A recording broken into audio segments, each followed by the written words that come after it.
Hello दोस्तों, स्वागत है आप सभी का डेली फोकस न्यूज में। और यहाँ पर हम भोजपुरी से जबरदस्त खबर लेकर आए हैं आप सभी के लिए। जी हाँ, तो आइए बात करते हैं आखिर खबर क्या है।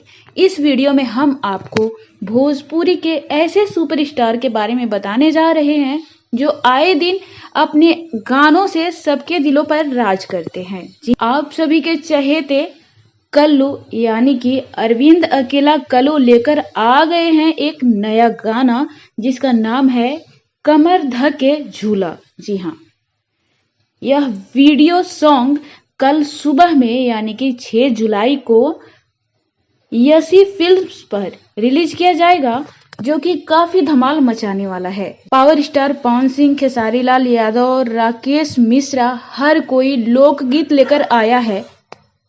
और इसी बीच कल्लू भी आ गए हैं कमर धके झूला लोकगीत गाना लेकर।